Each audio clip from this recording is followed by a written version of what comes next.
Ayo. Apakah Yesus utusan? Karena kita mau Paskah, saya kasih intro sedikit ya. Zaman dulu, ketika orang bersalah, harus ada korban, yaitu hewan. Manusia yang bersalah, hewan yang dikorbankan. Kenapa kok hewan? Ada yang tahu jawabannya nggak? Waktu manusia bersalah, manusia ditebus dengan darah hewan. Ada tahu alasannya nggak? Kenapa Musa memberikan hukum seperti ini? Manusia yang salah, hewan yang berkorban. Ada yang tahu jawabannya? Yuk. Manusia yang salah, hewan yang dikorbankan, dan itu menjadi hukum tertulis, bisa mengampuni manusia yang berdosa. Ya, hukum itu nggak bisa dirubah. Sudah menjadi sebuah kitab suci, sebuah menjadi hukum dan peraturan dan ketetapan. Sekarang, kenapa kok hewan? Kenapa kok harus hewan? Apalagi anak domba? Karena manusia yang berdosa, yang bisa menebus hanya yang tidak berdosa. Sehingga hewan, dipilihlah hewan. Kenapa? Karena hewan nggak punya dosa. Coba contohnya, hewan makan rumputnya orang, dosa nggak? Enggak. Singa makan manusia, dosa nggak? Enggak. Hewan ketika dia melakukan sesuatu hanya berdasarkan naluri. Sekarang, apa yang diperbuat oleh Yesus? Ketika manusia bersalah, harusnya yang menebus adalah sesuatu yang lebih tinggi dari dirinya. Harus yang tidak berdosa. Ada nggak sekarang kalau manusia bersalah, yang nebus juga manusia, dan syaratnya dia tidak punya dosa. Kalau manusia berdosa ditebus manusia berdosa, nggak bisa. Harus ada sesuatu yang kudus yang tidak berdosa. Ada nggak manusia yang tidak berdosa pada hari itu dan sampai sekarang ini? Ada nggak? Nggak ada. Kalaupun ada, misalnya nih Pak Rudi berdosa, Pak Joni orang yang benar. Mau nggak Pak Joni disembelih oleh Pak Rudi? Mau nggak? Nggak mungkin mau. Tidak mungkin ada orang yang mau disembelih untuk sesamanya manusia. Apalagi harus benar. Kalau Pak Joni statusnya benar, dia nggak mungkin mau mati untuk orang berdosa. Hanya satu-satunya di dunia ini. Siapa yang bisa disebut tidak berdosa? Manusia? Nggak mungkin. Harus ada dari sisi Allah sendiri yang dia turun menjadi manusia. Kalau Allah menjadi manusia, bisa nggak berdosa? Bisa, yaitu Yesus Kristus. Ya, Yesus Kristus, manusia yang tidak berdosa. Siapa Yesus kalau begitu? Yesus adalah Allah sendiri, nggak bisa dibolak-balik. Dia mewujudkan diri untuk menebus saudara. Saudara berdosa, dia tebus lewat dirinya dia. Dialah yang bisa merubah suatu hukum yang pernah diberikan oleh Musa, ya. Jadi jangan terombang-ambing dengan Yesus utusan, Yesus kalah pamor dengan Allah, jangan. Allah itu adalah statusnya, ya. Namanya Yesus, tidak bisa dirubah-rubah. Yesus adalah Bapa sendiri, Yesus adalah Firman, Yesus adalah Roh Kudus sendiri, dan ketiganya adalah satu, ya. Tidak usah terombang-ambingkan dengan pengajaran yang aneh-aneh, ya. Sekarang kita masuk pada judulnya. Kita mau hari ini ke pasar minggu atau ke gereja? Gereja, ya. Kalau ke pasar minggu terjadi jualan. Tapi kalau ke gereja tidak ada jualan. Saudara harus bisa mencari apa yang saudara butuhkan, ya. Kita nggak mau jadi pasar minggu. Pasar minggu biarkan yang jualan di pasar minggu, ya. Kita cari yang betul-betul apa yang kita cari. Saudara datang ke gereja hari ini. Apa yang saudara butuhkan hari ini? Apa yang kira-kira saudara butuhkan? Gereja yang menyiapkan. Yuk, kita lihat nih, gereja ini menjadi pasar minggu atau menjadi tempat ibadah? Saudara datang ke rumah, tujuannya apa? Cari mujizat? Apakah hari ini cari mujizat? Siapa yang hari ini mau cari mujizat? Kok nggak ada yang angkat tangan? Hah? Mau cari mujizat? Saya kasih tahu, ya. Kita belajar nih. Apakah bangsa Israel menjadi bangsa yang nurut? Apakah bangsa Israel menjadi bangsa yang baik dengan diberikan mujizat? Yuk, anak-anak muda sekarang, bangsa Israel dikasih mujizat sama Tuhan, makin percaya atau makin memberontak? Kenapa begitu? Ternyata mujizat nggak bisa memuaskan. Yuk kita baca ayatnya ya. Mazmur 78 ayat 11. Ini yang kebanyakan hari ini jadi jualan di gereja. Gereja banyak yang menjual namanya mujizat, ya. Tapi kita pelajari Mazmur 78 ayat 11. Mazmur 78 ayat 11, mereka merupakan pekerjaan-pekerjaannya dan perbuatan-perbuatannya yang ajaib yang telah diperlihatkannya kepada mereka. Di hadapan nenek moyang mereka dilakukannya keajaiban-keajaiban di tanah Mesir, di padang Soan, dibelahnya laut, diseberangkannya mereka, didirikannya air sebagai bendungan, dituntunnya mereka dengan awan pada waktu siang dan semalam suntuk dengan terang api, dibelahlah gunung batu di padang gurun, diberinya mereka minum banyak air seperti air dari samudera raya, dibuatnya aliran air keluar dari bukit batu, dan dibuatnya air turun seperti sungai. Ayat 17-nya apa isinya coba? Dengan segala mujizat demikian hebatnya, harusnya menjadi umat yang nurut kan? Menjadi orang-orang yang nurut kan? Karena sudah melihat berbagai mujizat. Ayat 17-nya. Tetapi mereka terus berbuat dosa terhadap Dia, dan dengan memberontak terhadap Yang Maha Tinggi di padang kering. Mereka mencobai Allah dalam hati mereka dengan meminta makanan menurut nafsu mereka, dan mereka berkata terhadap Allah, sanggupkah Allah menyajikan hidangan di padang gurun? Memang Ia memukul gunung batu sehingga terpancar air dan membanjir sungai-sungai. Tetapi sanggupkah Ia memberikan roti juga, atau menyediakan daging bagi umatnya? Sebab itu ketika mendengar hal itu, Tuhan kenapa? Tuhan gemas. Api menyala menimpa Yakub, bahkan murka bergejolak menimpa Israel, sebab mereka tidak percaya kepada Allah dan tidak yakin akan keselamatan daripadanya. Nih, gambar orang-orang yang diberikan mujizat sudah dicatat di Alkitab, menghasilkan bangsa pemberontak, menghasilkan orang-orang yang selalu nuntut mujizat. Mosok sih Allah sanggup seperti itu? Kasih aku makanan, kasih aku minuman, melahirkan generasi-generasi yang seperti tahu dan tempe. Tahu nggak? Maunya itu gampang, maunya itu terjadinya seperti sulapan. Hari ini banyak anak-anak muda di sini juga. Ketika engkau melayani Tuhan, ketika punya nggak anak-anak muda kepengen cita-cita jadi pendeta? Ada? Kepengen nggak punya cita-cita jadi hamba Tuhan? Ada yang punya cita-cita? Ya, ingat, hamba Tuhan itu pilihan, bukan sebuah cita-cita. Kalau jadi cita-cita hamba Tuhan, kau harus siap. Hidup hamba Tuhan itu siap dihina, siap didera, siap disiksa, siap diomelin, siap dikritik. Itu hamba Tuhan. Yang mele bukan manusia, tapi Tuhan yang mele. Kalau Tuhan yang mele, engkau nggak bisa menghindar. Tapi kalau pilihan hidup, engkau masih punya banyak cara untuk memilih hidup, ya. Ingat, jadi hamba Tuhan nggak gampang, sangat tidak gampang. Hamba Tuhan punya istri, punya anak yang harus dihidupi. Kalau engkau menjadi full timer, engkau harus memikirkan anak istrimu bagaimana. Kalau engkau siap anak istrimu dengan engkau, dengan perjuangan, lakukan. Kalau enggak siap, jangan coba-coba, ya. Tuhan bisa pakai batu, Tuhan bisa pakai apapun untuk menobatkan orang, ya. Yang kedua, mujizat enggak bisa. Yang kedua, nubuatan. Bisa enggak nubuatan membangun jemaat? Bisa enggak nubuatan membangun jemaat? Kan banyak hari ini mujizat yang ditawarkan, kemudian ditawarkan nubuatan. Ada berapa banyak hari ini hamba-hamba Tuhan yang melakukan seperti ini? Apakah bisa? Bisa enggak? Apakah bisa ditawarkan suatu nubuatan? Ayatnya nih, ya. Wahyu 19 ayat 20 ayat 10. Saya bacakan, ya. Maka tersungkurlah aku di depan kakinya untuk menyembah Dia. Tetapi ia berkata kepadaku, janganlah berbuat demikian. Aku adalah hamba sama dengan engkau dan saudara-saudaramu yang memiliki kesaksian Yesus. Sembahlah Allah, karena kesaksian Yesus adalah roh nubuat.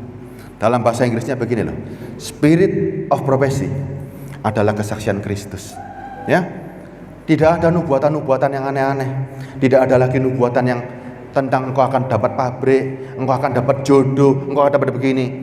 Itu omong kosong. Ya, itu semua omong kosong. Spirit dari nubuatan sejak zaman dulu, perjanjian lama menubuatkan tentang kedatangan Kristus. Perjanjian baru menubuatkan tentang kedatangan Dia yang kedua.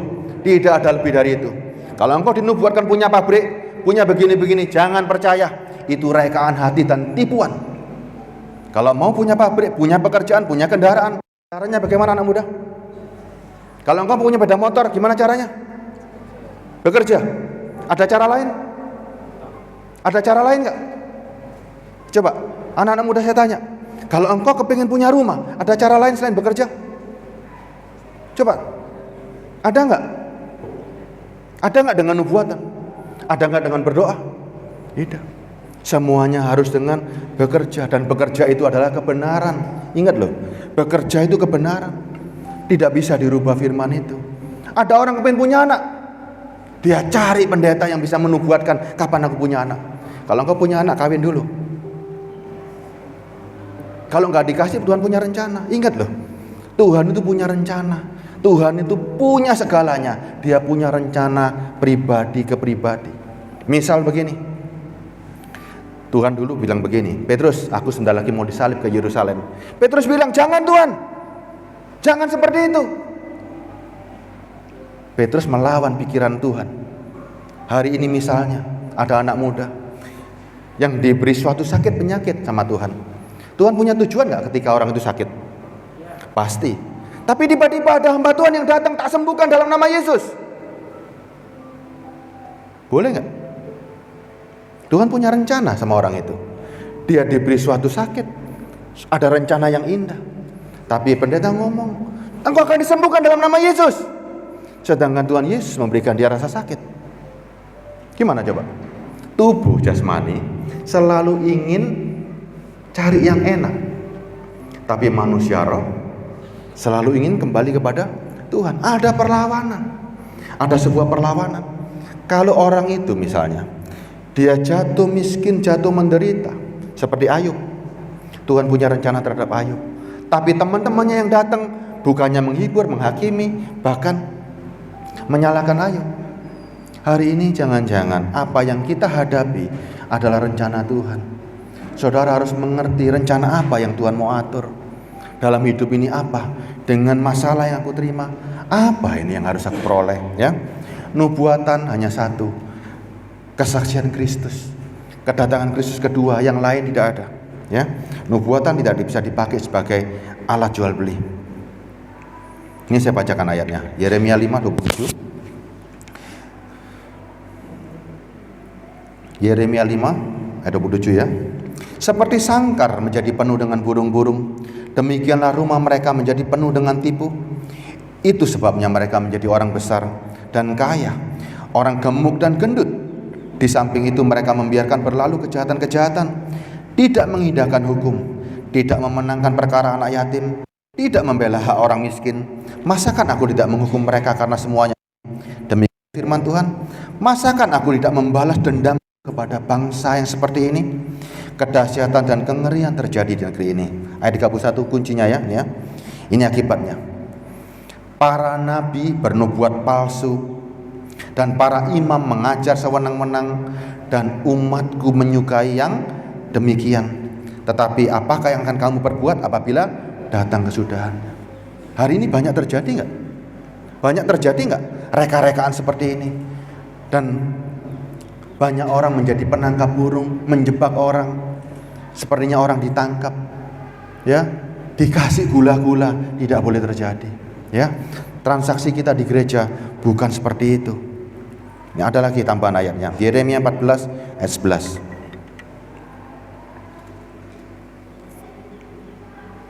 Yeremia 14 ayat 11 saya bacakan, ya. Tuhan berfirman kepadaku, janganlah engkau berdoa untuk kebaikan bangsa ini. Sekalipun mereka berpuasa, aku tidak akan mendengarkan seruan mereka. Sekalipun mereka mempersembahkan korban bakaran dan korban sajian, aku tidak berkenan kepada mereka. Melainkan aku akan menghabiskan mereka dengan perang, dengan kelaparan, dengan penyakit sampar. Lalu aku berkata, Aduh Tuhan Allah, bukankah para nabi telah berkata kepada mereka, kamu tidak akan mengalami perang dan kelaparan tidak akan menimpa kamu, tetapi aku akan memberikan kepada kamu damai sejahtera yang mantap di negeri ini. Sering nggak dengar begitu? Sepertinya keadaan gereja semuanya aman-aman kan? Semuanya orang Kristen diberkati, semuanya enak semua. Sering nggak dengar seperti ini? Jawab Tuhan kepadaku, ayat 14-nya. Para nabi itu bernubuat palsu demi namaku. Aku tidak mengutus mereka, tidak memerintahkan mereka, tidak berfirman pada mereka. Mereka menubuatkan kepadamu penglihatan bohong, ramalan kosong, dan tipu rekaan hatinya sendiri. Sebab itu beginilah firman Tuhan mengenai para nabi yang bernubuat demi namaku. Padahal aku tidak mengutus mereka. Dan yang berkata perang dan kelaparan tidak akan menimpa negeri ini, para nabi itu sendiri akan habis mati oleh pedang dan kelaparan. Hati-hati, hati-hati. Spirit nubuatan hari ini masuk di gereja-gereja. Adik-adik pernah baca kan? Sering nggak? Sering nggak? Para hamba Tuhan bisa penubuat seperti ini, yang ngawur-ngawuran seperti ini. Setiap orang dipanggil dari mimbar, ini kelihatan ini kelihatan ini. Kalau cuman begitu saya lebih hebat. Mau tahu buktinya? Semua di sini pasti butuh uang. Setuju nggak? Setuju nggak? Ya kalau cuman begitu-begitu jangan dipelintir-pelintir saja. Ada yang lihatnya wajahnya susah, oh ini lagi kesusahan. Dari mimbar ini semuanya terlihat jelas, ya. Semua di mimbar ini terlihat jelas. Mukanya seperti apa itu kelihatan. Kelihatan. Yang lagi kebingungan, lagi ini kelihatan semua. Nggak ada yang tersembunyi. Hati-hati saudara ya, hati-hati. Hati-hati. Ini lagi Yeremia 23-25. Nih, aku telah mendengar apa yang dikatakan oleh para nabi. Tuhan itu nggak diem, tidak diem, ya. Yang bernubuat palsu demi namaku dengan mengatakan, aku telah bermimpi, aku telah bermimpi. Sering nggak dapat mimpi-mimpi? Ada yang perjalanan melihat neraka, melihat iblis jadi algojo di neraka. Pernah dengar cerita begitu? Setan itu bukan raja di neraka. Neraka diciptakan untuk penghukuman setan. Setan itu dihukum di sana. Bagaimana mungkin setan itu bisa jadi raja di neraka, ikut menghukum? Coba, pernah dengar seperti itu enggak? Setan di neraka menyiksa manusia, pernah dengar? Neraka itu bukan kerajaan. Neraka itu diciptakan tempat hukuman untuk setan. Tapi kita ditipu setan, ikut ke sana, dan setan sama-sama dihukum. Bagaimana dia bisa ikut menghukum kita? Coba, kalau adik-adik awas, semua mata memperhatikan firman. Bukan seperti itu. Neraka sampai hari ini belum jadi, karena belum ada penghakiman. Nanti ya. Sampai bila mana dalam hati para nabi yang bernubuat palsu dan yang menubuatkan tipu rekaan hatinya sendiri, yang merancang membuat umatku melupakan namaku dengan mimpi-mimpinya yang mereka ceritakan kepada seorang, sama seperti nenek moyang mereka melupakan namaku karena Baal. Ini loh, kenapa orang Israel? Apakah orang Israel bodoh? Habis Tuhan menunjukkan mujizatnya, tiba-tiba dia mencari Baal. Apa sih Baal itu kalau saudara ngerti? Apa coba Baal? Apa Baal itu, Mas? Apa Baal itu? Coba, Baal apa Baal? Apa Baal itu? Apakah setan? Orang Israel apakah bodoh? Habis ketemu Tuhan tiba-tiba menyembah setan. Coba, dia menyembah Molok, menyembah Rimon, menyembah Allah-Allah bangsa lain. Apakah Israel bodoh? Tidak. Israel bangsa yang sangat pintar. Ketika dia melihat orang-orang Amon, ketika dia melihat orang-orang Asyur, kok enak ya diberkati. Allahnya gimana caranya? Oh, Allahku ini gampang. Kamu datang kepada Allah, kamu akan diberi makanan, diberi minuman, diberi pakaian. Allah-Allah sembahan. Seperti itulah yang dicari bangsa-bangsa yang tidak mengenal Allah. Ya, Allahnya mereka hanya cuma bisa memberi makanan, minuman, dan pakaian. Ketika orang-orang bangsa yang tidak mengenal Allah, dia cari Allah tujuannya cuma satu, beri aku makanan, beri aku minuman, beri aku pakaian. Itu Baal. Jangan-jangan kita juga menjadikan Yesus Kristus sebagai Baal hari ini. Coba, engkau datang pada Yesus hari ini untuk apa? Untuk cari apa? Untuk cari apa kita cari Yesus? Mau cari harta, mau cari berkat, atau mau cari apa? Kalau cari harta, cari berkat, harus standarnya Yesus, bukan standarmu. Ya, Yesus punya standar tentang harta. Yesus punya standar tentang kelimpahan. Nggak bisa ditafsir seperti dagingmu. Banyak orang nggak nafsir bahwa apa yang dibutuhkan jasmani itu yang kita minta sama Tuhan. Banyak nggak yang seperti itu? Saudara datang ke gereja ingin memperoleh berkat, tapi Yesus katakan berkatku bukan begitu. Lihat ini, ya. Coba pelajari Petrus. Matius 19 ayat 27. Petrus sebelum bertobat, yang dia cari dari Yesus, jangan-jangan ini yang kita cari. Matius 19 ayat 27, saya bacakan ya. Matius 19 ayat 27. Lalu Petrus menjawab dan berkata kepada Yesus, kami ini telah meninggalkan segala sesuatu dan mengikut Engkau. Jadi, apakah yang kami peroleh? Sama nggak dengan saudara hari ini? Sama nggak? Lalu saya menjawab dan berkata pada Yesus, kami ini telah meninggalkan segala sesuatu dan mengikuti Engkau. Apa yang aku dapatkan? Apa yang aku dapatkan? Aku ingin diberkati Tuhan, aku ingin punya rumah, punya mobil, punya segalanya. Apa jawabnya Yesus?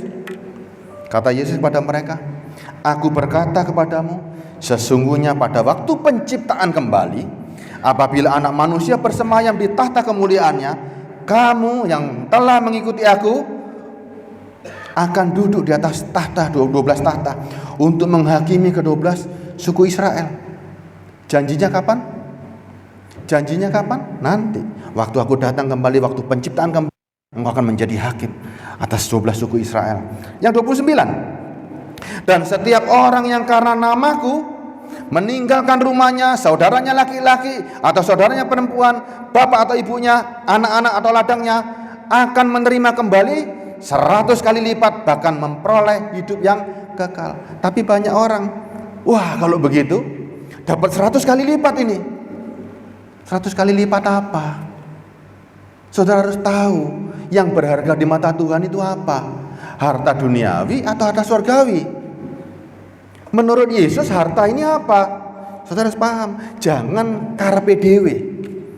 Jangan menurut pendapatmu harta itu pasti uang. Lihat Yohanes 10 ayat 10. Matius 13 ayat 34. Ayat 44 ya. Matius 13 ayat 44. Jangan ditafsir sendiri. Apa itu 100 kali lipat dari harta yang kita peroleh? Hal kerajaan sorga seumpama harta yang terpendam di ladang, yang ditemukan orang lalu dipendamnya lagi. Oleh sebab sukacitanya, pergilah ia menjual seluruh miliknya lalu membeli ladang itu. Demikian pula halnya kerajaan sorga, seumpama pedagang yang mencari mutiara yang indah. Setelah ditemukannya mutiara yang sangat berharga itu, ia pergi menjual seluruh miliknya lalu membeli mutiara itu. Apa harta di sorga itu yang nilainya 100 kali lipat? Apanya? Ternyata kerajaan sorga. Dan siapa kerajaan sorga? Yesus sendiri. Itu gak ada nilainya dibandingkan apa yang bisa kau peroleh di dunia ini. Ya, jangan salah loh. Harta itu harus dari sudut pandang Yesus, jangan dari sudut pandang manusia. Manusia masih berpikir secara jasmani, makanya gak karu-karuan. Yohanes 10 ayat 10. Ini ayat ini juga sering ditafsirkan ngawur-ngawuran. Pencuri datang untuk mencuri dan membunuh dan membinasakan. Aku datang supaya mereka mempunyai hidup dan mempunyainya dalam segala kelimpahan. Wah, ini kelimpahan hidup berlimpah-limpah. Nah, ini kelimpahan tentang rahasia kerajaan sorga. Ya, jangan kaitkan rohani ke jasmani. Itu semua sudah pernah ditawarkan kepada siapa? Kepada budak-budak. Kenapa budak-budak? Bangsa Israel waktu di Mesir, siapa mereka? Budak. Seorang budak punya harta enggak? Nggak punya harta. Seorang budak punya tanah nggak? Nggak punya. Seorang budak punya kedudukan nggak? Nggak punya. Makanya ketika Allah mau membebaskan bangsa Israel, Dia tawarkan semuanya itu. Ayo, tak berikan tanah, tak berikan harta, tak berikan berkat. Karena mereka mentalnya budak. Dia tawarkan apa yang mereka nggak punya. Tapi hari ini, siapa kita? Hari ini saudara siapa hari ini? Siapa kita hari ini? Masih budak seperti bangsa Israel atau engkau anak Allah? Ada bedanya loh. Siapa adik-adik sekalian? Masih budak atau anak Allah? Kalau anak Allah, hartanya gimana? Anak Allah kaya nggak? Kaya nggak? Anak Allah itu yang punya kerajaan sorga. Ya, sorga itu bangunannya, jalannya aja dari emas, fondasinya batu permata. Kaya raya nggak? Mau ditawari emas di bumi ini? Mau ditukar? Anak Allah karena saking kayanya, dia tidak tertarik dengan kotoran yang di dunia ini. Ya, anak Allah nggak tertarik dengan semak duri. Anak Allah nggak tertarik dengan apa yang di dunia ini. Dunia punya penderitaan ya, dunia punya kekayaan ya, dunia punya segalanya ya, tapi nggak menarik. Kenapa? Lu aku anak Allah, rumahku di surga besar. Di sana rumahku jalannya tok dari emas. Tumpuk uangnya di seluruh dunia ini. Seluruh orang di dunia ini suruh ngumpulkan uangnya dalam satu rekening, suruh beli rumah di surga, nawar harganya, bisa nggak? Bisa nggak? Tidak ada yang sanggup. Tapi saudara diberikan status itu lewat Yesus Kristus. Berlimpah nggak ini? Berlimpah nggak hari ini? Kaya raya nggak saudara? Super kaya dan nggak karu-karuan. Kenapa? Karena nggak ada uang di dunia yang sanggup membeli kerajaan sorga kecuali itu diberikan. Coba sadari dirimu hari ini. Siapa kita hari ini? Kalau engkau budak, engkau cari yang namanya kekayaan, berkat dan macam-macam. Tapi kalau engkau anak Allah, engkau tahu apa statusmu dan apa yang kau punyai hari ini.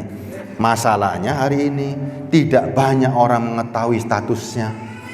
Yang dia tahu cuman aku adalah seorang budak baru keluar dari Mesir, sehingga dengan tawaran emas, tanah dan lain-lain aku tergiur. Tidak. Asal kita hari ini sudah bukan dunia lagi.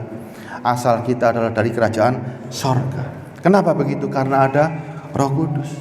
Roh Kudus itu segalanya ya. Jangan campur adukkan lagi. Nih sekarang saya mau tanya begini. Saudara mengerti gak Yesus membawa perubahan dalam sebuah liturgi? Yesus membawa perubahan besar. Hari itu dia ketemu perempuan Samaria. Orang-orang di Yerusalem, orang Israel menyembahnya di Yerusalem. Orang Samaria menyembahnya di Gunung Samaria. Tuhan bilang, hari ini telah tiba saatnya. Bukan menyembah di Yerusalem, bukan menyembah di Samaria, tetapi menyembah di dalam roh dan kebenaran. Saudara sudah enggak menyembah dalam roh dan kebenaran?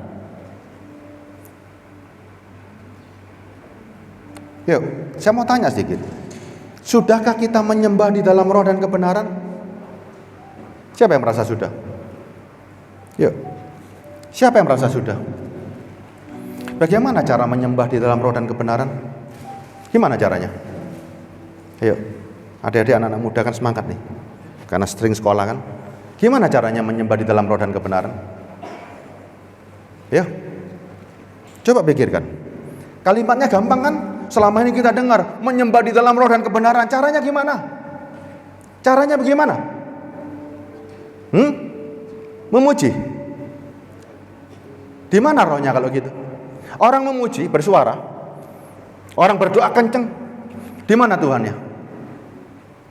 Coba, Tuhan kita hari ini di mana? Di luar atau di mana hari ini? Tuhan Yesus hari ini di mana? Roh Kudus ada di mana hari ini? Roh Kudus di mana? Di luar atau dalam hati? Dalam hati. Gimana cara komunikasi dengan hati? Coba katakan pada saya. Gimana caranya kita ngomong sama hati? Perlu nggak mulut ngomong sama hati? Tidak. Makanya orang menyembah di dalam roh nggak ketahuan. Apakah dia menyembah dalam roh dan kebenaran? Nggak ketahuan. Makanya perlu bukti. Apa buktinya engkau sudah menyembah di dalam roh dan kebenaran?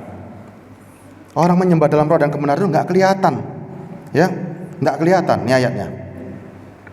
1 Korintus 2 Ayat 14. Kalau ada orang bicara menyembah dalam roh dan dia bisa buktikan lewat jasmaninya, itu bukan penyembahan di dalam roh. Itu hanya memakai atribut supaya kelihatannya rohani. Ya, itu hanya atribut yang dia kenakan. Contoh, manusia rohani bagaimana? Berdoa. Manusia rohani suka memuji Tuhan. Apakah seperti itu? Itu atributnya. Ya, nih. Tetapi manusia duniawi tidak menerima apa yang berasal dari roh Allah. Karena hal itu baginya adalah suatu kebodohan dan ia tidak dapat memahaminya, sebab hal itu hanya dapat dinilai secara rohani. Tetapi manusia rohani menilai segala sesuatu, tetapi ia sendiri tidak dinilai oleh orang lain. Gak ada orang yang bisa menilai rohani kita lagi ngomong, gak ada. Dia akan muncul buktinya. Ya, ayat 16-nya. Siapakah yang mengetahui pikiran Tuhan sehingga ia dapat menasihati dia? Tetapi kami memiliki pikiran Kristus. Ingat, kalau engkau sudah menyembah di dalam roh dan kebenaran, karena roh itu di dalam hati kita, siapa yang masing-masing? Buktinya mana? Kami hanya bisa lihat buktinya kalau kita bisa. Kalau engkau katakan engkau sudah menyembah di dalam roh dan kebenaran, mana buktinya? Tanpa bukti jangan katakan kau pernah menyembah. Loh, aku sudah nyanyi, Pak. Bukan. Roh itu di dalam diri kita. Aku sudah berbahasa roh hebat. Bukan seperti itu. Bukan seperti itu. Roh Kudus tinggal di dalam hati. Orang menyembah itu kenapa sih? Orang menyembah itu kenapa? Karena dia tahu bahwa yang dihadapinya jauh lebih berkuasa. Dan ketika Roh Kudus masuk dalam diri kita, kita tunduk. Kita menyembah Roh Kudus yang di dalam hati kita. Dan bukti dari penyembahan itu ada di cermin. Cerminnya ada di Galatia 5 ayat 19. Yuk. Galatia 5:19.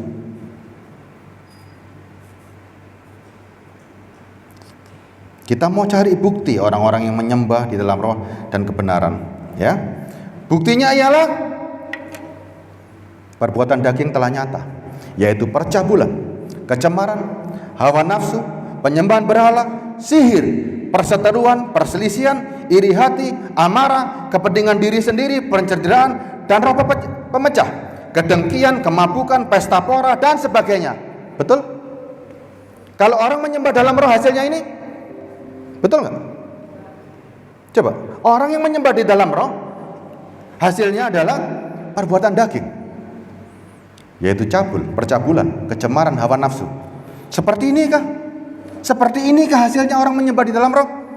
Penyembahan berhala, sihir, perseteruan, perselisihan, iri hati, amarah, kepentingan diri sendiri, penceritaan, roh pemecah. Saudara amati hari ini, orang yang ngaku hidupnya di dalam roh, masih punya sifat ini nggak? Masih nggak? Kalau begitu siapa yang dia sembah di dalam hatinya? Orang menyembah itu tunduk. Ada hasil yang bisa dibuktikan. Coba lihat hari ini, orang-orang Kristen di gereja hari ini masih ada sifat seperti ini nggak?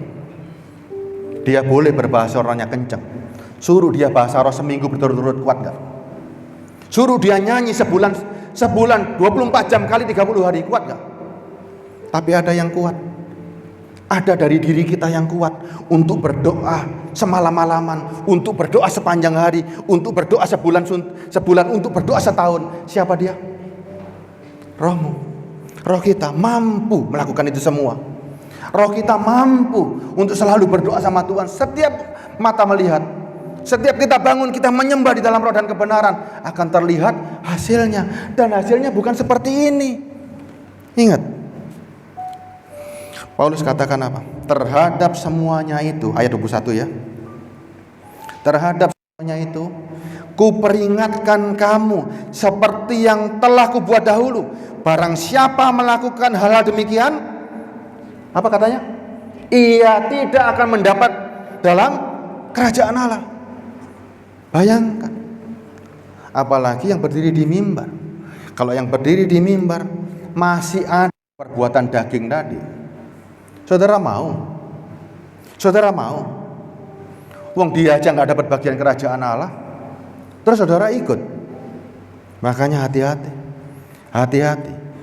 Bukti kita menyembah di dalam roh dan kebenaran, tandanya ya, bukan seperti yang ini loh. Paulus dia miliki semua. Paulus bilang begini ya, ayat 21 saya bacakan ya. Terhadap semuanya itu kuperingatkan kamu seperti yang telah kubuat dahulu. Berarti Paulus dulunya seperti itu semua. Paulus punya iri hati, Paulus bisa mendengki, Paulus suka berselisih, Paulus mau mementingkan diri sendiri. Itu semua Paulus. Siapa Rasul Paulus zaman dulu? Siapa Rasul Paulus zaman dulu? Apakah dia orang jalanan? Tidak. Rasul Paulus orang yang taat beragama. Rasul Paulus orang Farisi. Tapi kenapa di dalam agamanya dia semuanya ada? Hati-hati saudara. Hati-hati. Tugas utama gereja ya adalah memisahkan antara daging dan roh. Firman itu pedang roh. Firman itu sanggup memisahkan sampai sendi-sendi dan sumsum. Dia harus bisa menembus jiwa. Dia harus bisa mengikis kedagingan. Itulah firman.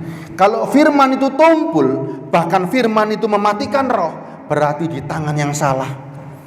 Perampok pedang itu untuk membunuh. Seorang pengajar yang baik, dia akan memberikan pengajaran sampai kedagingan kita selesai. Firman yang sanggup seperti itu ya. Jangan dicampur adukkan. Ayat 21, ayat 22. Nih. Tetapi buah roh ialah kasih, sukacita, damai sejahtera, kesabaran, kemurahan, kebaikan, kesetiaan, kelemah lembutan, penguasaan diri. Tidak ada hukum yang menentang itu. Bukti orang menyembah di dalam roh dan kebenaran, hasilnya ini tadi. Hasilnya orang yang sudah menyembah di dalam roh dan kebenaran, hidupnya akan berbuah karena itu bukti. Tanpa bukti gombal. Ya, tanpa bukti ini bujuk. Engkau harus bisa membuktikan dirimu. Makanya Yesus selalu berkata begini. Apabila kukatakan dalam gelap, katakanlah dalam terang. Apabila kukatakan sambil berbisik, beritakan itu dari atap rumah. Apa maksudnya? Waktu kita nggak ngerti, kalimatnya Yesus membuat kita bertobat dan kita menjadi terang. Pertobatan kita itu adalah terang itu, sehingga kita menjadi contoh. Setelah kita bertobat menjadi terang, nggak usah kenceng-kenceng kalau Tuhan ngomong, cukup berbisik. Dan itu diri kita yang kita pamerkan. Makanya kita ini alat pamerannya Tuhan. Kita ini adalah alat yang dipamerkan oleh Tuhan. Untuk apa? Untuk di masyarakat, supaya orang bisa melihat buah-buah rohmu. Kita ini showcase-nya Tuhan. Makanya cara memenangkan orang bukan dengan berkhotbah. Ya, sekali lagi. Cara memenangkan orang, cara membuat orang bertobat bukan dengan berkhotbah lagi, tapi kitalah showcase-nya. Kita ini alat pamerannya Tuhan. Dengan cara bagaimana kesaksian Kristus ada dalam diri kita. Kalau ngomong gampang gak? Gampang gak ngomong? Gampang. Tapi melakukan itu yang paling susah. Matius 28 ayat 19 dan 20. Coba kita baca.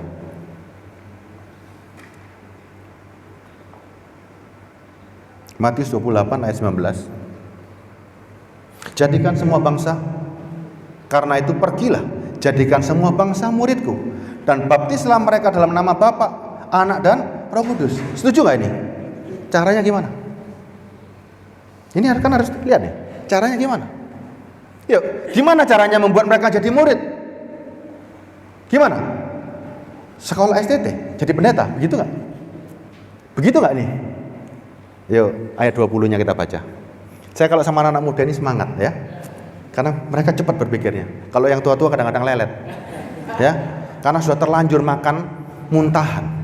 Makan sesuatu yang bukan dari sorga. Ya, sehingga nggak tahu rasanya bakso itu gimana, rasanya mana itu nggak ngerti. Tapi kalau anak-anak muda, mereka belum terlalu lama, sehingga ketika diberikan firman yang benar, mereka akan mengolahnya. Dan ketika sudah merasakan roti dari sorga, yang lain itu basi, itu muntahan, itu najis. Ya, caranya bagaimana? Dan ajarlah mereka melakukan segala sesuatu yang telah kuperintahkan. Berarti Yesus ngomong kita sudah lakukan nggak? Ya, dan ketahuilah aku menyertai kamu senantiasa sampai pada akhir zaman. Loh, kalau kita nggak melakukan perintah Tuhan Yesus, bisa nggak berkhotbah? Bisa. Kalau cuma khotbah gampang, ya kan? Tapi ini perintah. Dan ajar mereka melakukan segala sesuatu yang telah kuperintahkan. Adik-adik sekarang coba lihat. Tuhan katakan jangan khawatir. Itu perintah. Kita bisa khawatir kan, Mas Ian? Berarti nggak nurut dong. Ya kan? Loh, Tuhan katakan jangan khawatir, kita khawatir. Karena kita nggak tahu siapa yang ngomong. Kalau kita yakin siapa yang ngomong, kita nggak punya rasa khawatir. Anak-anak muda pun juga harus begitu. Manusia tahu nggak moral yang baik? Nggak usah di agama deh, kita bicara tanpa agama ya. Orang yang tanpa agama bisa nggak berbuat baik? Bisa nggak dia baik? Bisa ya? Orang yang nggak punya agama, nggak punya Tuhan pun bisa menjadi kepala rumah tangga yang baik nggak? Bisa, sangat baik bisa, dan banyak contohnya. Ya, sehingga moral yang baik itu bukan suatu ukuran. Tapi orang yang dipenuhi Roh Kudus harus bagaimana? Orang yang dipenuhi Roh Kudus, moralnya gimana? Kalau manusia dunia saja punya moral, manusia yang dipenuhi Roh Kudus bagaimana hasilnya? Moralnya jauh lebih hebat, jauh lebih baik. Makanya bicara tentang moral, nggak usah jauh-jauh. Suruh Pak Joli khotbah bisa. Mau dibuktikan? Mau dibuktikan? Orang Kristen jangan ngomong moral, karena moral itu ada Roh Kudus. Roh Kudus memberikan segala-galanya. Jadi kalau bicara tentang perselingkuhan, percabulan, lo kita buahnya sudah buah roh, sudah nggak ngomong daging. Ngapain dia ngomongin daging? Orang yang masih ngomong daging belum punya Roh Kudus. Cuman tesnya gini tak loh. Jare ini Kristen punya Roh Kudus. Lah kok begini? Katanya Kristen punya Roh Kudus. Lo kok khawatir? Tuhan katakan apa? Jangan khawatir tentang makan, minum, pakai. Semua itu dicari bangsa-bangsa yang tidak mengenal Allah. Kalau Tuhan sendiri yang mengatakan, kita percaya nggak? Coba, Yesus yang ngomong tentang makanan, minuman, pakaian, ojo khawatir, kita percaya nggak? Percaya dong? Tapi masih khawatir nggak? Loh, kalau perkara makanan, minuman aja khawatir, dan ini perkara keselamatan. Coba, makanan, minuman sih, ya gimana ya? Aku menit-menit besok. Tuhan katakan jelas loh, Bapamu di sorga tahu apa yang kamu perlukan. Caranya gimana? Carilah dahulu kerajaan sorga dan kebenarannya, semuanya diapakan? Ditambahkan. Arti ditambahkan itu luas, sangat. Hari ini siapa yang hidupnya nggak kuat? Siapa yang merasa dunia ini dalam tekanan? Siapa yang merasa? Coba, hidup di dunia susah nggak? Susah. Susah kan? Susah nggak? Sakit nggak enak? Menderita nggak enak? Terus Tuhan katakan begini, aku sudah siapkan tempat nak buat engkau. Tidak ada air mata, tidak ada penderitaan, tidak ada kesakitan. Aku sudah siapkan. Di mana tempatnya? Di surga. Mau nggak kita sekarang ke sana? Mau nggak? Mau nggak? Adik-adik mau nggak? Ayo. Tuhan siapkan tempat yang begitu indah. Tidak ada air mata, tidak ada kesakitan, tidak ada penderitaan, tidak ada kematian. Enak nggak tempatnya? Enak dong? Mau nggak ke sana sekarang? Mau atau nggak mau? Entar. Yang mau siapa? Mau sekarang nggak? Hah? Mau sekarang nggak? Ada timbul bingung dong. Loh kok sekarang? Ya kan? Loh kok sekarang? Loh berarti gimana yang kita tawarkan hari ini coba? Ketika saudara saya katakan mau sekarang nggak? Jawabannya harusnya mau. Apakah saudara jawab mau terus hari ini langsung mati? Coba, cek gaya nih seakan-akan hari ini ketika saudara ngomong, iya langsung diangkat ke surga. Kok gaya nemen doanya seakan-akan dikabulkan gitu loh. Ingat loh, kerajaan surga itu harus kita raih sekarang, bukan nanti, sekarang. Loh kalau engkau nggak yakin dengan dirimu hari ini gimana coba? Tuhan nanti saja Tuhan, enggak boleh. Hari ini harus yakin, ya, harus siap. Kerajaan surga itu enak kok, bingung. Aduh, ya, nggak boleh, ya. Harus yakin. Itu tempat yang enak. Saudara hari ini menderita, tidak ada masalah. Orang menderita perlu apa coba? Kalau saudara cari Tuhan kan perlu pertolongan kan? Kita perlu pertolongan nih semua ini. Kita perlu yang namanya pertolongan dan perlu kekuatan dari Tuhan. Setuju nggak? Dan itu sudah diberikan. Kapan diberikannya? Pertolongan dan kekuatan itu sudah diberikan kapan? Coba renungkan baik-baik hari ini. Engkau yang masih menderita, engkau yang masih bingung, Yesus ngomong jangan khawatir, engkau masih khawatir. Perhatikan baik-baik. Kenapa Rasul Paulus bilang bersukacitalah, selalu bersukacitalah? Keadaanmu nggak berubah. Ya, Yesaya 32 ya. Ayat berapa itu? Ayat berapa? Yesaya 32 ayat 15. Anda sekalian sudah dikasih pertolongan dari Tuhan. Adik-adik sekarang bisa menderita kan? Menderita. Butuh kekuatan kan? Tuh, setuju saya. Yesaya 32 ayat 15.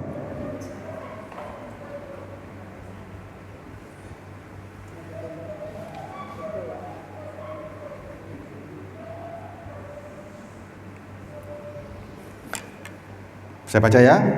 Sampai dicurahkan kepada kita roh dari atas. Maka padang gurun akan jadi kebun buah-buahan, dan kebun buah-buahan akan dianggap hutan. Bangsa Israel ketika dia di padang gurun, suasananya berubah nggak? Enggak, tetap padang gurun. Tapi mereka bisa menjadikan padang gurun kebun buah-buahan. Kenapa? Karena ada Roh Kudus. Hari ini ada Roh Kudus dalam dirimu. Hari ini penderitaan tetap, tetapi bersama Roh Kudus akan kelihatan kekuatan kita. Orang Kristen itu kuat. Orang Kristen itu ada penderitaan. Loh, aku bersama Roh Kudus. Siapa Roh Kudus? Allah sendiri. Dulu kita minta tolong Allah, dan Allah masuk dalam diri kita hari ini. Kalau Allah masuk dalam diri kita, siapa kita hari ini? Allah di dalam diri kita. Kuat gak? Kuat gak? Anak-anak muda ini disertai Allah. Kalian dulu bukan siapa-siapa, tapi ada roh Allah yang masuk dalam dirimu. Akhirnya jadi siapa kita? Kita jadi anak Allah. Kalau ada Allah beserta kita, siapa lawan kita? Untuk membuktikan Roh Kudus tadi, untuk membuktikan kekuatan tadi, kan harus ada dibuktikan juga. Makanya penderitaan dunia nggak ada apa-apanya. Kalau orang yang punya Roh Kudus menderita di dunia sementara, nggak ada masalah, bisa tak lewatin ini. Semua bisa tak lewati. Besok mau mati nggak ada masalah. Di rumah sakit nggak ada masalah. Nggak punya duit nggak ada masalah. Nggak bisa makan nggak ada masalah. Karena dunia hanya sementara, hanya sekejap. Sebentar lagi aku juga memiliki surga kok. Hanya sekejap. Siapa yang bisa memberikan kekuatan seperti itu? Itulah Roh Kudus. Itulah jawabannya. Tuhan sudah berikan seorang penolong, seorang penghibur, seorang pemimpin yang masuk dalam diri kita. Perlu orang lain nggak? Kalau Roh Kudus itu adalah roh penolong, Roh Kudus adalah roh penghibur, Roh Kudus adalah roh pemimpin, perlu lain lagi nggak? Perlu lain lagi nggak? Perlu pendeta nggak? Perlu yang lain nggak? Enggak. Karena itu kuncinya, itu segalanya, ya. Roh Kudus itu nggak merubah keadaan, tapi memberikan kekuatan kepada diri kita, sehingga kita menjadi manusia-manusia yang terkuat, ya. Itu lebih dari cukup, lebih dari cukup. Tapi hidup kan perlu enak, ya. Tahu, semuanya perlu. Tapi jangan khawatir perkara makanan, minuman, dan pakaian. Nih, setelah perubahannya Petrus nih ya. Setelah Petrus bertobat nih. 1 Petrus 1 ayat 9.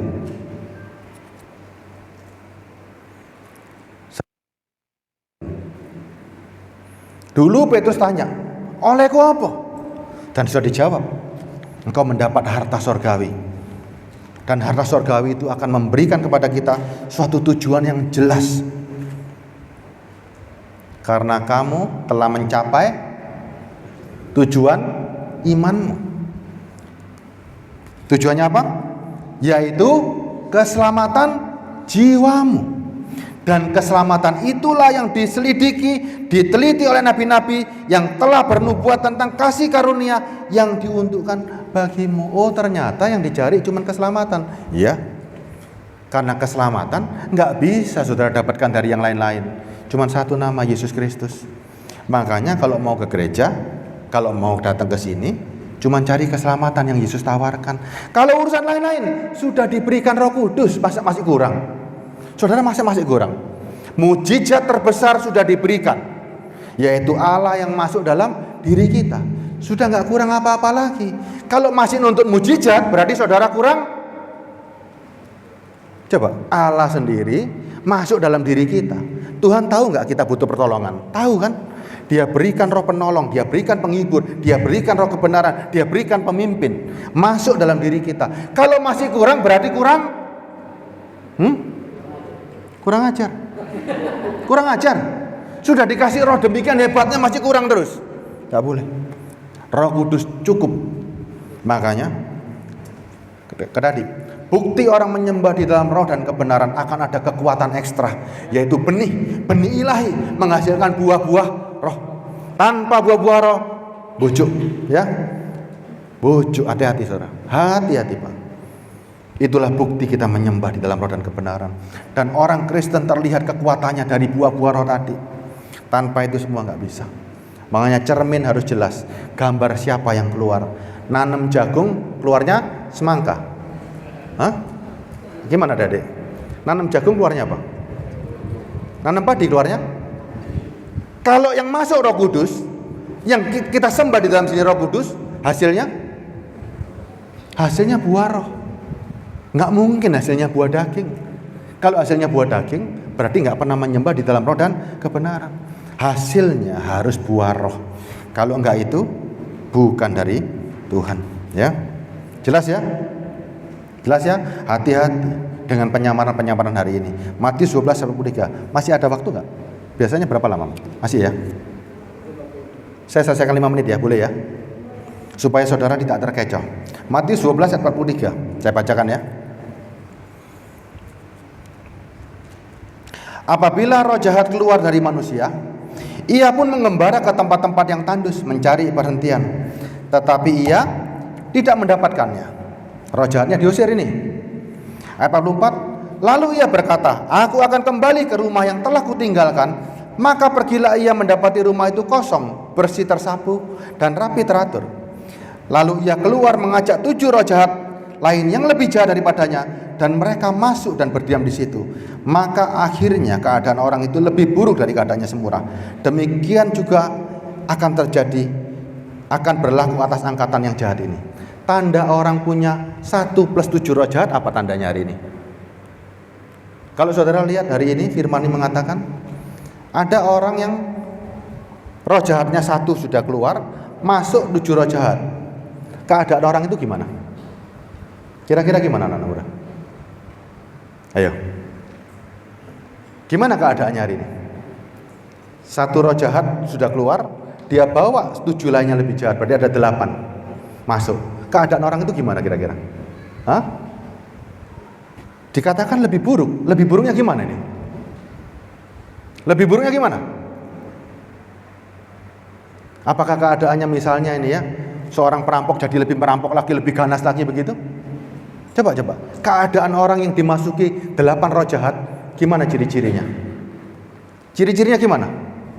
Rapi, teratur, dan dihiasi. Seperti apa penampilannya? Kalau roh jahat itu bodoh nggak? Setan bodoh nggak?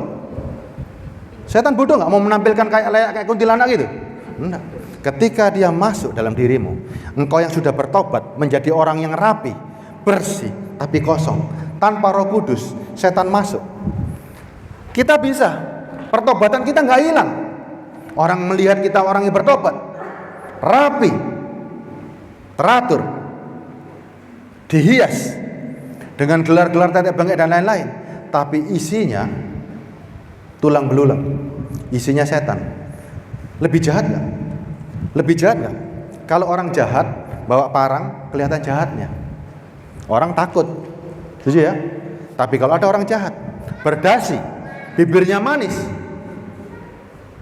perlu nggak orang jahat itu membunuh orang dengan kekejaman? Nggak perlu. Dia tawarkan dengan tipuan-tipuan. Lebih bahaya nggak orang seperti itu? Lebih bahaya nggak orang yang bisa menyamar hebat sampai kita nggak ngerti, kita pikir dia Tuhan? Lebih hebat nggak? Jauh lebih jahat itu, jauh lebih buruk. bukan berarti keadaannya compang-camping. Saudara akan terkecoh dengan orang-orang seperti itu. Bisa nggak seorang bapak menampilkan tampilan bapak yang baik di rumah? Bisa nggak? Bisa. Tapi ternyata isinya bohong toh. Bisa nggak? Dia harus menampilkan sebagai bapak yang baik supaya nggak dicurigai. Apalagi yang berdiri di mimbar.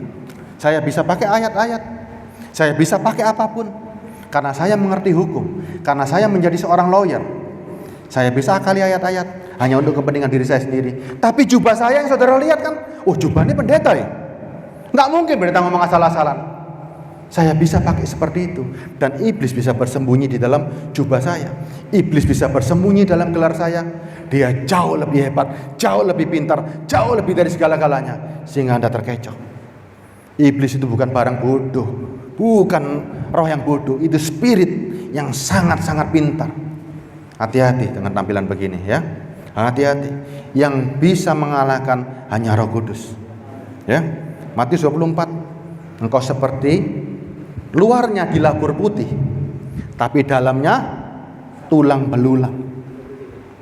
Dan itu banyak hari ini ya. Ini banyak. Kita sudah nggak bisa lagi seperti itu. Mau datang ke gereja, bawa tubuhmu sebagai persembahan yang hidup, persembahkan tanpa cacat. Tidak ada lagi. Tidak ada lagi kata kompromi kepada dosa. Tidak ada kata kompromi tidak berbuah. Karena kalau engkau tidak berbuah sekarang, dipotong sama Tuhan. Tidak ada waktu lagi. Tidak bisa leha-leha, tidak bisa enak-enakan. Tunjukkan buahmu. Orang kalau berbuah, yang pertama punya kasih, punya cinta kepada Tuhan, punya cinta kepada sesama, dan ditutup endingnya penguasaan diri. Ingat itu. Ingat itu. Tanpa buah roh, tanpa bukti, dah tidak ada waktu lagi. Ya, waktunya nggak banyak. Saudara mau bertobat hari ini atau enggak? Itu pilihan. Ya, itu pilihan. Dengan dengar firman seperti ini, masih nggak bisa bertobat, caranya gimana lagi Pak Rudi? Dibawakan pentungan? Kalau dengan cara begini masih nggak sadar, perlu gimana lagi? Apa ditengking dengan apa suruh Tuhan datang atau suruh api bakar orang-orang ini? Kan enggak. Kita punya pikiran, kita punya logika. Tuhan itu harus bisa dipikir, ngerti ya? Tuhan tidak boleh dipikir. Oh Tuhan itu nggak masuk akal, tidak. Kita harus berpikir. Orang bisa merenungkan Tuhan siang dan malam. Orang bisa yakin dengan Tuhan karena berpikir. Baru dia mengerti, ya ternyata ini Tuhan. Kalau orang yang gak pernah mikir, dia gak tahu Tuhan itu siapa. Justru anak-anak muda, ingat, Tuhan itu harus bisa dipikir pakai logika. Sekalipun dia bisa melakukan sesuatu yang tidak bisa dipikir, itu karena dia Tuhan. Karena dia Tuhan. Kita mengerti kan Tuhan bisa melakukan apa saja kan. Kalau Tuhan melakukan apa yang gak bisa kita lakukan, masuk akal gak? Makanya Tuhan itu masuk di logika kita. Tidak ada Tuhan itu nggak bisa dipikir ya. Jangan percaya tahayul-tahayul yang aneh-aneh. Jangan melakukan sihir di gereja. Jangan cari apapun di gereja yang berhubungan dengan klinik, berhubungan dengan yang seakan-akan itu rohani. Terutama apa? Jalan pintas. Ini batu, jadikan roti. Jangan ya. Berubah semuanya. Akal kita sudah berpikir. Apa yang kita perlukan hari ini, kita seperti Petrus sadar kita perlu keselamatan, kita perlu raih itu selagi kita hidup. Ingat loh, bukan setiap orang Kristen yang sudah percaya Yesus pasti masuk surga, bukan. Karena saudara hidup, saudara harus bisa hidup bergaul karib, harus bisa berbuah. Kalau nggak berbuah dipotong. Ingat, dipotong. Jangan sampai terlena. Wis dari orang Kristen percaya Yesus pasti selamat. Ya, kalau saudara mati seketika itu juga, seperti di kayu salib. Tapi saudara masih hidup, masih bisa berlangsung. Harus tahu mana yang baik, mana yang buruk, berserta Roh Kudus. Ingat, bukan percaya Yesus pasti selamat, tetapi iman yang disertai dengan perbuatan, iman yang disertai dengan buah roh, itulah yang pasti selamat. Makanya Paulus cerita begini. Aku melatih tubuhku supaya jangan sampai setelah aku memberitakan Injil aku ditolak. Hati-hati ya, hati-hati. Saya pun harus setiap hari, setiap saat melatih diriku supaya jangan sampai setelah berkhotbah gini Tuhan ngomong bujuk, semua terbuka di hadapan Tuhan. Ada yang bisa menyembunyikan diri? Pakai baju mantel 7 kali, sembunyi di liang ini, bisa sembunyi sama Tuhan? Nggak bisa. Semuanya terbuka lebar, terbuka lebar. Apapun yang kita sampaikan hari ini, apapun yang kita inginkan, saudara, adik-adik semuanya, terbuka lebar di hadapan Tuhan. Ya, tidak ada tersembunyi. Yuk, kita kembali kepada kebenaran. Ya, cari keselamatan itu. Dan engkau sudah diberikan Roh Kudus, lebih dari cukup. Itu segala-galanya, tidak ada kurang lagi. Ya, tidak ada kurang lagi. Hari ini menderita, nggak ada masalah. Hari ini susah, tidak ada masalah. Besok mau mati, tidak ada masalah. Semuanya tidak ada masalah. Kalau ada Roh Kudus, ya. Dunia ini sementara. Dunia ini cuma sekejap. Ada nggak yang umur di sini 80 tahun? Ada 80 tahun? Nggak ada ini. 80 tahun nggak ada? 70? Ada? 70, puji Tuhan. Mau butuh apa 70 tahun? Umur 70 tahun butuh apa? Butuh dibuatkan panjang umur? Butuh diapakan lagi? Cuman butuh, aku sudah meraih kerajaan sorga, sudah aku pegang erat-erat dan tidak akan kulepaskan. Semuanya pun juga butuh kerajaan sorga, sudah dalam genggaman. Gak butuh yang lain-lain. Harta bisa hilang, kesembuhan bisa sakit lagi, tapi keselamatan itu kekal adanya. Ya, jangan cari yang lain. Sadar hari ini siapa kita hari ini. Tawaran-tawaran tentang duniawi, itu semak duri. Kita sudah punya segala-galanya. Harta kita di surga lebih dari cukup. Ya, sudah bertobat hari ini. Jangan jadikan gereja pasar minggu. Jadikan gereja tempat ibadah, merubah diri kita, merubah jiwa kita makin kuat. Ya, bukan pasar minggu lagi, bukan tempat berjualan, bukan tempat transaksi. Hanya satu arah. Engkau datang mencari keselamatan, engkau datang cari air kehidupan, engkau datang untuk menguatkan jiwamu, engkau datang untuk mengikis keduniawianmu. Itulah tugas tempat ini, itulah tugas gereja. Semoga Pak Rudi akan melanjutkan firman kebenaran dari minggu ke minggu, dari hari ke hari, sehingga semua jemaat di sini, anak-anak muda, orang-orang tua semuanya meraih keselamatan. Ya, mudah-mudahan. Yuk kita tundukkan kepala. Apa mau satu lagu? Silakan Abang.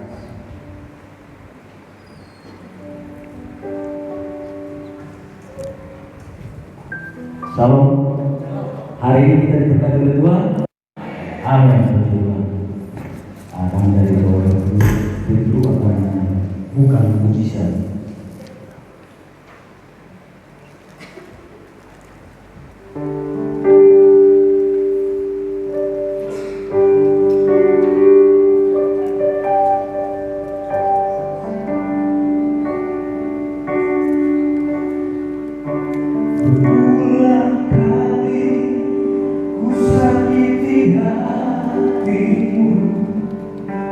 Berulang kali ku coba irah Tuhan, berulang kali aku menyerontak darimu.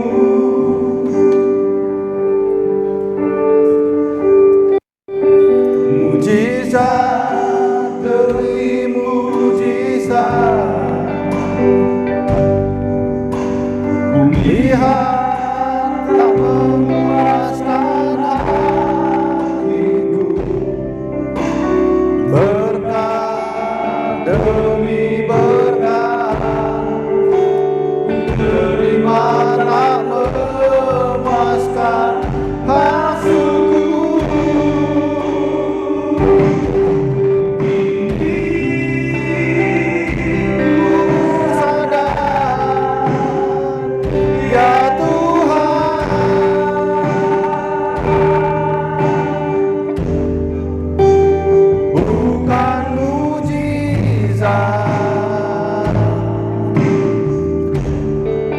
Yang ku perlukan,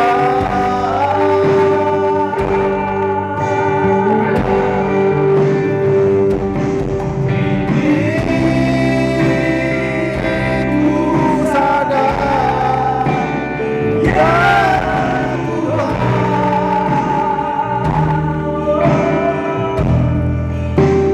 bukan berkat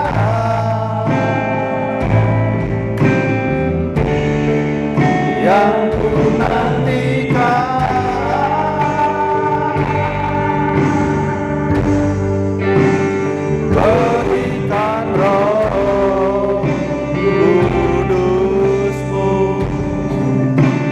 untuk memimpin hidupku. Ada aku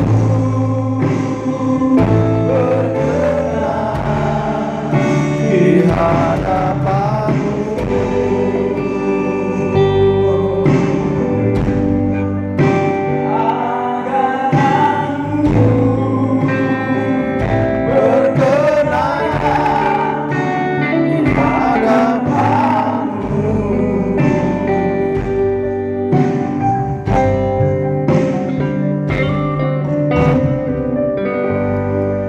Bapa di surga, di dalam nama Yesus Kristus, kami memiliki iman yang kokoh di hadapan-Mu Tuhan. Kami tahu hari ini apa yang kami perlukan, yaitu keselamatan, yaitu sorga-Mu, yaitu kekekalan. Semua harus kami peroleh selagi kami hidup. Terima kasih Bapa. Bersama Roh Kudus-Mu kami akan kuat melalui hidup ini. Bersama Roh Kudus kami akan tunjukkan kekuatan kami, bahwa ketika kami disertai oleh Roh Kudus, segala sesuatunya terlihat mudah Tuhan. Bahkan padang gurun pun sanggup menjadi kebun buah-buahan, apalagi hanya cuman keadaan kami hari ini. Bersama Roh Kudus segala sesuatunya akan terasa indah dan terasa mudah. Terima kasih Bapa atas segala sesuatu yang telah Kau berikan pada kami. Ketika kami khawatir akan makanan, minuman, pakaian kami, Engkau telah memberikan janji-Mu, jangan khawatir. Bapamu di surga tahu kamu perlu semuanya itu. Tetapi carilah dahulu kerajaan surga dan kebenarannya, semuanya aku tambahkan. Hanya di dalam nama-Mu ya Tuhan kami berdoa bersyukur. Haleluya. Amin.